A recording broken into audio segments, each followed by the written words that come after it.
Gold trusted gold buyers తాకట్టులో ఉన్న బంగారాన్ని విడిపించి ఈ రోజు ఉన్న మార్కెట్ ధరకే కొనబడును. మరిన్ని వివరాలకు సంప్రదించండి 7771077720. నమస్తే, వెల్కమ్ టు ఆర్టీవీ. సో మనతో పాటు మిత్రా శర్మ ఉన్నారు. వర్జిన్ బాయ్స్ అంటూ జూలై 11న మన ముందుకు రాబోతున్నారు. హలో మిత్రా శర్మ గారు, ఎలా ఉన్నారు మీరు? ఐమ్ గుడ్, మీరు ఎలా ఉన్నారు? Super good. So first of all అంటే వర్జిన్ బాయ్స్ అనగానే అందరికీ కూడా అరే ఏంటి చాలా బోల్డ్ కంటెంట్తో రాబోతున్నారు చాలా లాంగ్ టైం తర్వాత అనిపిస్తుంది. మీకంటే ఈ టైటిల్ చెప్పినప్పుడు, స్టోరీ చెప్పినప్పుడు ఏమనిపించింది?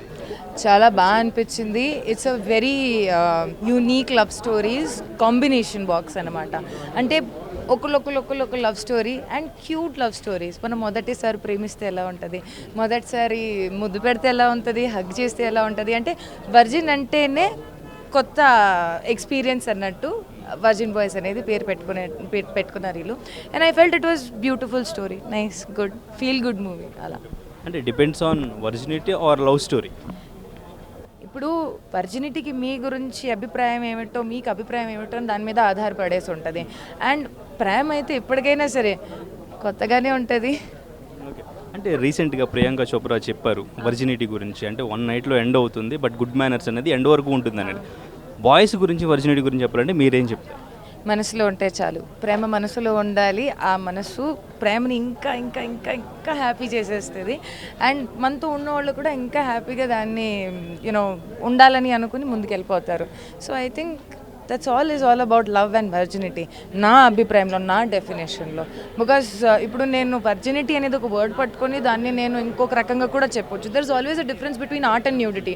ఒక గీత డిఫరెన్స్ మనం మాట్లాడితే దానికి పదాలకి అటు ఇటు కూడా అవ్వచ్చు. బట్ ప్రేమ అనేది ఇప్పటికైనా సరే వర్జినే. అండ్ ఇప్పటికైనా సరే మనం ఆ ఫీలింగ్లోనే ఉండాలని మరి అనుకుంటాం కదా, ఆ స్టమక్లో బటర్ఫ్లైస్, ప్రేమ అనేది అలా ఉంటూనే ఉంటుంది. అంటే ఇప్పుడు ఈ కాలంలో, ఇప్పుడు ఈ జనరేషన్లో చూసుకుంటే లవ్ చేయాలన్నా, మ్యారేజ్ చేసుకోవాలన్నా భయపడిపోతున్న సిచ్యువేషన్స్ ఈ మధ్య చాలా జరుగుతున్నాయి కదా. సో ఇప్పుడు ఆ గుడ్ మేనర్స్ కానీ, ఆ గుడ్ లవ్ కానీ, రియల్ లవ్, ప్యూర్ లవ్ అనేది ఉందంటారు? ఎందుకు లేదు వెన్ ఐమ్ సేయింగ్ దట్ ప్రతి మనిషి యూనిక్గా ఉన్నాడు. ఓకే, ఇప్పుడు యూనిక్గా ఉన్నప్పుడు మనం ఎవరిని ప్రేమిస్తున్నామో అది ఇదంతా total secondary. But not everybody is like that. అందరు ఇలా కాదు. మనము నిజంగా ఇంకా చూస్తే there are very good families, పిల్లలతో ఉన్నారు. ఇప్పుడు కూడా నేను తాతయ్య, మామయ్య అన్నట్టు ఎంత ఒక జాయింట్ ఫ్యామిలీని చూస్తున్నాను. నిజంగా అవి ఉంటే ఎంత ఉంటుందా? సో ఐ థింక్ మనం ఓన్లీ నెగిటివ్ పర్స్పెక్టివ్ని చూడకూడదు, మనం పాజిటివ్ కూడా చూడాలి. అండ్ పాజిటివ్ ఉంటేనే మనం అందరూ ముందుకెళ్ళగలుగుతాము, ఇంకా హ్యాపీగా బతకగలుగుతాము. అంటే యాజ్ ఏ యాక్టర్గా మీరు పర్ఫెక్ట్గా ప్రూవ్ చేసుకోగలిగిన క్యారెక్టర్ అనిపించిందా మీకు? ఎస్, అది నేనే సార్, నేను చిలిపిగా అటు ఇటు హ్యాపీగా ఉంటాను. నాకు హ్యాపీగా లక్కీ ఉండడం ఇష్టం. I love being my self. So I think and ఇందాక నేను చెప్పాను కదా ప్రెస్ మీట్లో, నాకు డాన్స్ చేయడం ఇష్టం. అంటే ఆ డాన్స్ చేయడానికి కూడా నాకు మా డైరెక్టర్ గారు అవకాశం ఇచ్చేసారు, చేయండి అంటే అది కూడా క్లాసికల్. సో అది చాలా వరకు ఆ వెస్టర్న్ ముందు క్లాసికల్ అయితే జనాలు ఓకే అని చెప్తారు. బట్ స్టిల్ నాకు అవకాశం వచ్చింది, so I'm happy. Producer or actor, ఏది better? Producer and actor, I think both of it is good. But మీరు ఏ పర్స్పెక్టివ్లో గ్రో అవుదామని అనుకుంటున్నారో అది ముఖ్యం. సో ఐ థింక్ తక్కువ రెస్పాన్సిబిలిటీ యాక్టర్, మీరు ఒక్కసారి తక్కువ responsibility actor. If you want to huge అవ్వాలని అనుకుంటున్నారో, చాలా టెక్నికల్ పాయింట్స్ని నేర్చుకోవాలని, ఇంకా మీతో పాటు మళ్ళీ కలవాలని అనుకుంటున్నారంటే ప్రొడ్యూసర్. వర్జిన్ బాయ్స్ అని టైటిల్తో వచ్చారు, ప్రొడ్యూసర్గా పంచిగట్టుగా వచ్చారు. మొత్తం ప్రెస్ మీట్ అంతా పంచులేస్తూనే ఉన్నారు. ఏంటి అంత యాక్టివ్గా ఉన్నారు ఈరోజే కదా, నేను ఎప్పుడు యాక్టివ్గానే ఉంటాను. అది మనం ప్యూర్గా పాజిటివ్గా ఉంటే అలాగే వస్తుంది అంతా. అది మనం న్యాచురల్గా వస్తుంది అంతే. ఇంకా మనం ప్లాన్ చేసి స్కెచ్ చేసింది ఏం లేదు. ఆల్వేస్ అంతే ఉంటాం, పాజిటివ్గా ఉంటే అలా అన్నీ మంచిగా వస్తుంటాయి. అంటే ఏంటి ఈ మూవీ ప్రొడ్యూస్ చేయడానికి ప్రధానంగా రీజన్ ఏంటి? స్క్రిప్ట్ నచ్చింది. ఇటువంటి మూవీస్ ఈ మధ్యకాలంలో లేవు. అంటే కడుపుబ్బ ఆడియన్స్ నవ్వుకొని ఒక కోర్ లవ్ డెప్త్గా ఉండే మూవీస్ ల్యాకింగ్ ఉందంతా. అంతా మర్డర్ మిస్టరీ, సస్పెన్స్ థ్రిల్లర్, నరుకోవటము, రక్తము, ఏవో ఇలాంటి మూవీస్ వస్తున్నాయి, యాక్షన్ మూవీస్. కొంచెం దాన్ని డిఫరెంట్గా బాగుంది అని తీసిన తర్వాత అదిరిపోయింది, ఇంకా ఎక్సలెంట్గా వచ్చింది. సెన్సార్ వాళ్ళు కూడా బాగా మెచ్చుకున్నారు. అందరూ ఫ్యామిలీతో సహా వెళ్ళి చూడాల్సిన మూవీ, కడుపుబ్బ నవ్వుకునే మూవీ. అంటే యాజ్ ఎ ప్రొడ్యూసర్గా స్క్రిప్ట్ చెప్పినప్పుడు ఫైనాన్షియల్గా కూడా మీకు కొన్ని క్యాలిక్యులేషన్స్ ఉంటాయి కదా. సో స్క్రిప్ట్ చేయొచ్చా, ఇప్పుడు వర్కౌట్ అవుతుందా లేదా, చేస్తే మేబీ యాక్టర్స్ని ఎవరిని పెట్టాలి, సో వాళ్ళకి మార్కెట్ ఎంత ఉంది, మనం రెమ్యూనరేషన్ ఎంత ఇవ్వచ్చు, ఇదంతా ఒక క్యాలిక్యులేషన్ ఉంటుంది కదా. సో అదంతా మీరు ఎట్లా క్యాలిక్యులేట్ చేసుకున్నారు? ఏం క్యాలిక్యులేషన్ చేయలేదు. అంటే ఒక లిమిటెడ్ బడ్జెట్తో అనుకున్నాం, బడ్జెట్ పెరిగింది, నో ప్రాబ్లం. మనం అందరూ ప్రతి ఒక్క పెద్ద హీరో స్టార్టింగ్ కొత్త వాళ్ళే కదా. సో అలా కొత్త వాళ్ళకి ఆపర్చునిటీ ఇస్తేనే పెద్ద హీరోలు అవుతారు. స్క్రిప్ట్లో దమ్ముంటే పెద్ద హీరో అయినా చిన్న హీరో అయినా ఏముండదు, సినిమా హిట్ అవుతుంది, అందరూ ఆడియన్స్ ఆదరిస్తారు. పెద్ద పెద్ద హీరోలతో చేసిన సినిమాలు అటర్ ఫ్లాప్ అయినాయి, కొత్త వాళ్ళతో వచ్చిన సినిమాలు సూపర్ హిట్లు అయినాయి. ఇది సూపర్ హిట్లో ఇంకా సూపర్ హిట్ అవుతుందని నేను నమ్ముతున్నాను ఖచ్చితంగా. సెన్సార్ వాళ్ళు కూడా అదే ఫీడ్బ్యాక్ ఇచ్చారు. సో దాని వైబ్రేషన్ ఇప్పటికే వచ్చింది. మనం పబ్లిసిటీ ఇంతవరకు ఇవాళ వరకు స్టార్ట్ చేయాల. సోషల్ మీడియాలో ఒక టీజర్ ఒక సాంగ్ వదిలాం, దానికే మిలియన్స్ వ్యూస్, ట్రెండింగ్ ఫుల్. ఇప్పుడే ఇవాళ స్టార్ట్ చేసాం, ఇంకా దద్దరిల్లింది సోషల్ మీడియా కూడా. ఈ 2 వారాలు చూడండి, సినిమా అంతకంటే బాగుంటుంది. అంటే బడ్జెట్ ఒకటి అనుకున్నాము, ఎక్కువ అయింది అంటున్నారు కదా. సో ఎంత అనుకున్నారు, ఎంతవరకు అయి ఉండొచ్చు? ఒక వేరియేషన్ ఒక 25% ఎక్స్ట్రా అయింది అంతే. ఆ నెంబర్స్ చెప్పలేము కదా. Thank you. అంటే ప్రధానంగా ఇప్పుడు వస్తున్న కంటెంట్స్ అంటే కొంచెం బోల్డ్గా ఉంటే ఫ్యామిలీస్ అనేవి చూడట్లేదు. అంటే ఫ్యామిలీస్ థియేటర్కి రావడమే కష్టం ఇప్పుడు పరిస్థితుల్లో. అంటే థియేటర్స్ కూడా సింగిల్ స్క్రీన్స్ క్లోజ్ చేస్తున్నాం, మంచి కంటెంట్ రావట్లేదు అనుకునే సిచ్యువేషన్స్లో ఇటువంటి కంటెంట్ వస్తే నెగిటివ్ కామెంట్స్ కూడా ఎక్కువ వస్తాయి. సో మీరు దాన్ని ఎలా ఫేస్ చేయొచ్చు అని డిసైడ్ అయ్యారు? ఇప్పుడు ప్రతి ఒక్కళ్ళకి ఒక ఆట విడుపు కావాలి. ఇంట్లో ఉండే వాళ్ళకి, ఆఫీసులో పనిచేసి వచ్చిన వాళ్ళకి, స్టూడెంట్స్కి కానీ. సో ఈ ఆట విడుపు ఇచ్చే మూవీ ఇది. ఒకసారి మౌత్ టాక్ మొదలైన తర్వాత ఎవరు ఆపలేరు, అందరూ broad minded. We're in 20th century. ఇది బోల్డ్, అలా మీరేమి బోల్డ్ కావాలంటే మీరు యూట్యూబ్లోకి వెళ్ళినా చాలా దొరుకుతుంది, అట్లానే మీరు పెట్టుకోవద్దు. చాలా ఫుల్ఫిల్డ్ ఫన్ అండ్ లవ్, కొంచెం బోల్డ్గా అనిపిస్తుంది, సెన్షువల్గా అంతే. అంత బోల్డ్ డైలాగ్స్ ఉంటాయి, బాగా నవ్వుకునే అందరికి. ఈ అందరికీ కావాల్సింది ఇవే. పైకి చెప్పుకుంటారు, లోపలికి అందరూ ఎంజాయ్ చేస్తారు, పైన అమ్మో అనుకుంటారు. ఎందుకు 2-3 సెలబ్రిటీలని, పెద్ద పెద్ద వాళ్ళని, నాకు తెలియని సెలబ్రిటీ లేడు, 2-3 పిలుద్దామని ట్రై చేస్తే వాళ్ళు టైటిల్ చూసే భయపడ్డారు. సర్లే ఇది సెలబ్రిటీలు కొద్దిగా మొహమాట పడుతున్నారులే అని వాళ్ళు బ్యాక్గ్రౌండ్లో ఆల్ ద బెస్ట్ చెప్పారు. అంటే ఎవరు పేర్లు ఎక్కడ చెప్తాం, భలే ఉన్నారు మీరు. 2 big సెలబ్రిటీసే, నాకు ఆల్మోస్ట్ సగం మంది పైన క్లోజ్ ఉంటారు. ఆల్ ద బెస్ట్ చెప్పారు. మేము వచ్చిన రాకపోయినా సినిమా పైకి తీసుకెళ్ళిపోతుంది, ఆడియన్స్ తీసుకెళ్తారని వాళ్ళే బ్లెస్ చేశారు. ఇంకంతే, మనం ఇంకా సెలబ్రిటీస్ ఇంకా పెట్టుకోదలుచుకోలేదు, వెళ్ళిపోతున్నాం. థియేటర్ విషయంలో ఏమైనా, అంటే డేట్ విషయంలో కానీ స్క్రీన్స్ విషయంలో కానీ ఏమైనా ప్రాబ్లం? ఏమి ప్రాబ్లం లేదు. సునీల్ నారంగ్ గారు, ఆయన ఇప్పుడు లేటెస్ట్ కుబేరా ఆయనే, ఆయన చెయ్యి అప్ ట్రెండింగ్లో ఉంది. ఆయన మా బిగ్ బ్రదర్, ఆయన నైజాం అంతా ఆయన రిలీజ్ చేస్తున్నారు. అదేవిధంగా ఆంధ్ర కూడా చాలా పెద్దవాళ్ళు రిలీజ్ చేస్తారు. ఓటీటీలు ఇవన్నీ కూడా చాలా పెద్ద కంపెనీసే తీసుకుంటానికి రెడీగా ఉన్నాయి, మేము ఇంకా సైన్ చేయలేదు.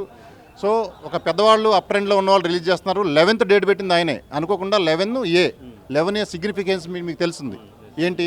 మనం దాన్ని వాడుకోకూడదు కానీ, బట్ అది కోయిన్సిడెన్స్గా ఏం జరిగింది, మన ఫ్లైట్ కూలినప్పుడు అందరూ చచ్చిపోయారు, ఒకడు బతికాడు. అది యూనివర్సు ఒకరిని బతికేయడం అనేది ఆ 11Aకి సిగ్నిఫికెన్స్, ఆ సీట్ నెంబర్ 11A.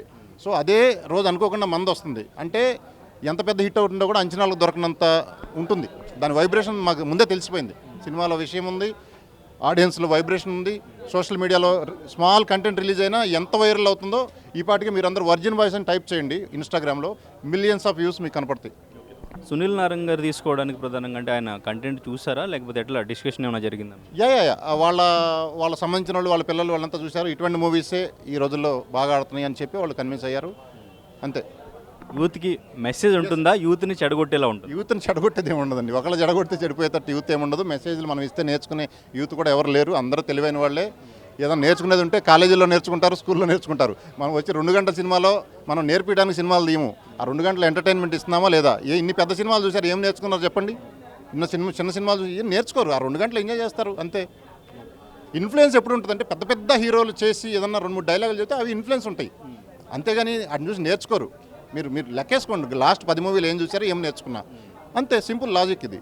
సినిమాలు నేర్చుకోవడానికి మేము తీయట్లేదు, జస్ట్ ఎంజాయ్మెంట్. ఆడియన్స్ 2 గంటలు ఏ రకమైన ఎంజాయ్మెంట్ ఇస్తున్నాం, వెళ్ళి నిద్రపోతే ప్రశాంతంగా నిద్రపడుతుందా లేదా, అది మన టార్గెట్. అది మీరు ఇచ్చిన ఆ 200-150 రూపాయల టికెట్లకి సాటిస్ఫై అయ్యారా లేదా, దానికి 100 times సాటిస్ఫై అవుతారు. అది. Thank you.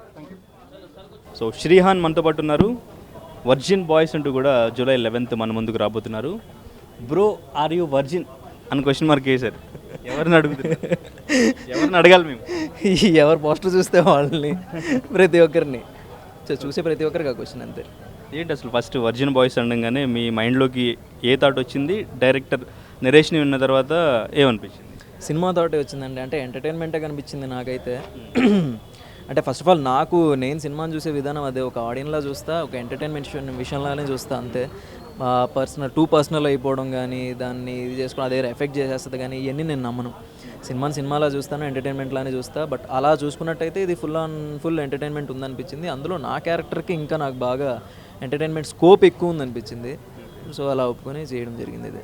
అంటే కొంచెం బోల్డ్ సీన్స్ కూడా ఎక్కువగా ఉన్నట్టు అనిపించినాయి. సో సిరి గారికి స్క్రిప్ట్ చెప్పారా? సో ఎట్లా అనిపించింది? స్క్రిప్ట్ చెప్పడం అంటే ప్రత్యేకంగా తను కూర్చోబెట్టని చెప్పలేదు. బట్ సినిమా ఇలా ఉండబోతుందని అయితే నేను ప్రిపేర్ చేశాను. షీ వాజ్ లైక్ ఓకే, అంటే తన నుంచి నాకు ఏ ఇబ్బంది అయితే లేదు.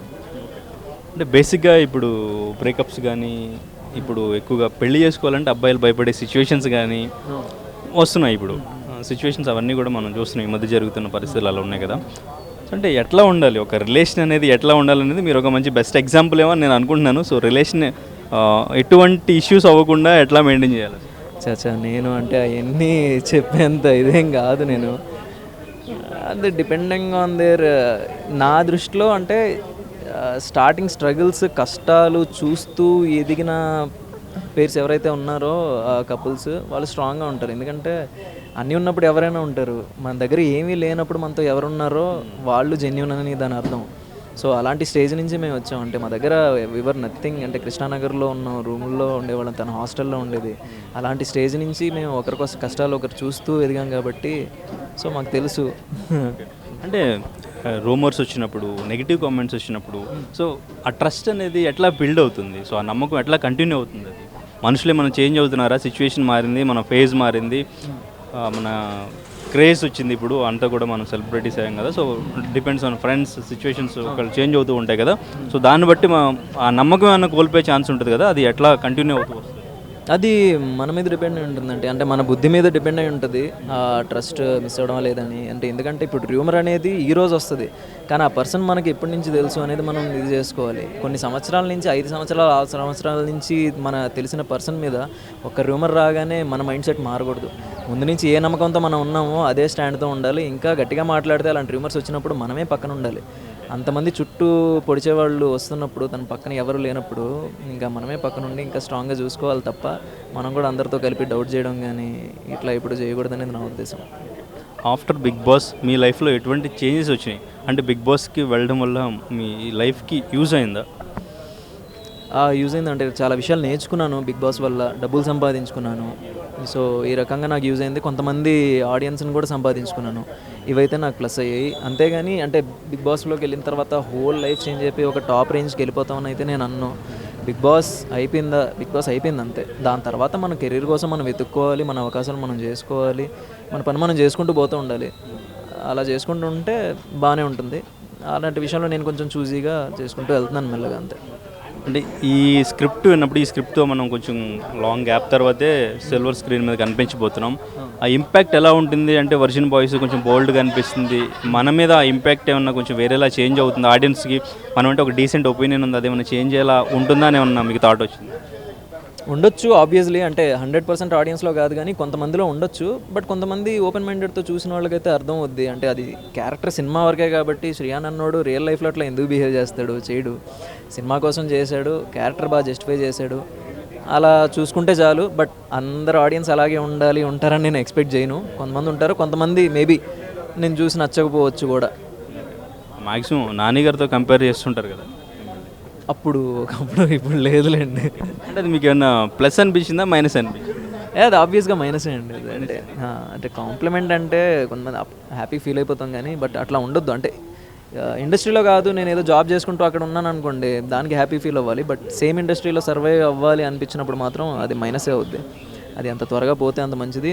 నాకు తెలిసి పోయింది. ఫీచర్స్ పరంగా నేనేం చెప్పలేను కానీ, బట్ పర్ఫార్మెన్స్ పరంగా, యాక్టింగ్ పరంగా అయితే మ్యాక్సిమం పోయిందని నేను నమ్ముతున్నాను. నా నెక్స్ట్ సినిమాతో కానీ ఈ సినిమా రిలీజ్ అయిన తర్వాత మీకే అర్థం అవుతుంది. అంటే మీ ప్రాజెక్ట్స్ ఏమన్నా లాస్ అయ్యారా ఆ ఇంపాక్ట్ వల్ల?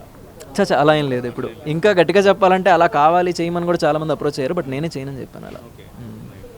సో టోటల్గా అంటే వర్జిన్ బాయ్స్ టీజర్ సాంగ్స్ అన్నీ టోటల్గా చూసిన తర్వాత ఒక బోల్డ్ కంటెంట్తో హ్యూమర్ అనేది క్రియేట్ చేయబోతున్నారు అని అయితే అర్థమైంది. సో యూత్కి ఏమైనా మెసేజ్ ఇవ్వబోతున్నారు, ఏం చెప్పబోతున్నారు ఈ స్టోరీ?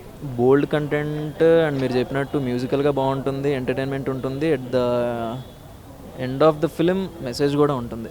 అంటే ఆ బోల్డ్ కంటెంట్ అంతా ఎందుకు చేశారు, అది చేయమని చెప్తున్నారా, అలా ఉండొద్దని చెప్తున్నారా, అలా ఉండమని చెప్తున్నారా అనేది సినిమా క్లైమాక్స్ దాని మీదే ఉంటుంది. Right bro, all the very best. Thank you. Right. India Pakistan తాజా అప్డేట్స్ కోసం డౌన్లోడ్ చేసుకోండి RTV లైవ్ యాప్.